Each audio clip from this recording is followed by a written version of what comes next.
ঈমানের সবচেয়ে বড় ফল হচ্ছে প্রশান্তি, অন্তরের শান্তি। সত্যিকারের মুমিনের চাইতে বেশি প্রশান্তি কেউ অনুভব করে না। অতএব আপনার জীবনে যদি শান্তি না থাকে, বলুন তো আপনার জীবনে কি নেই? ঈমান নেই। এটা হচ্ছে ঈমানের প্রথম ফল। এই প্রশান্তি কোথা থেকে আসে? কারণ তখন আপনি জানেন যে কোনো অন্যায় বিচারহীনভাবে শেষ হবে না, কোনো দুঃখ কষ্ট বিফলে যাবে না, কোনো ভালো কাজ পুরস্কারহীন থাকবে না। সকল কষ্টই পরীক্ষা হিসেবে আসে, যেন ক্ষমা পাওয়া যায়। আপনার যদি ঈমান থাকে, প্রত্যেকটি কঠিন কাজের পেছনে কি আছে? ইন্নামা আল উসরি ইউসরান।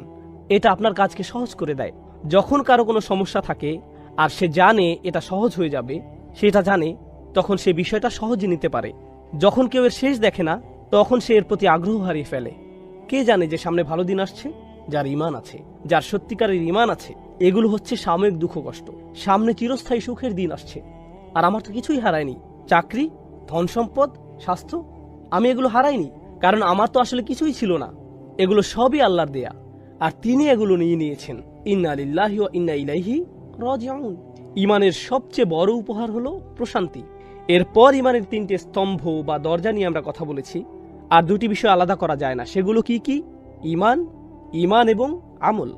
এজন্যই ইন্নাল্লাযীনা আমানু ওয়া আমিলুস সলিহাত। ঈমান এবং আমলের মধ্যে আমিলুস সলিহাত নিয়ে আমরা গত সেশনে অনেক কিছু বলেছি, সুতরাং আমি খুব বেশি বলবো না। আমি চাই আপনারা এই দুইটির মধ্যে সম্পর্ক বুঝতে পারেন। আমি আরেকবার বলছি, এটা সবচেয়ে ভালোভাবে বোঝা যায় সূরা বাকারায়।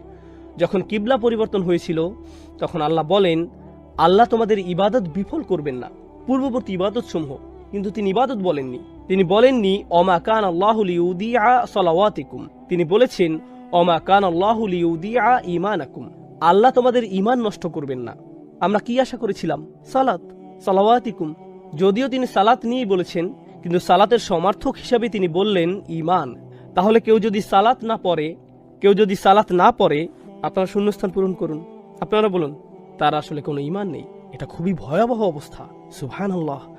নিশ্চয়ই এখন বুঝতে পারছেন সেই হাদিসটি, যেখানে নবীজি সাল্লাল্লাহু আলাইহি সাল্লাম বেনামাজিদের জন্য খুবই কঠিন কথা বলেছেন। তাদেরকে খ্রিস্টান বা ইহুদিদের মতো করেই দেখা হবে। আপনি যখন হাদিসটি পড়বেন, আপনার মনে হবে এখানে কি নামাজের ব্যাপারে বলা হচ্ছে?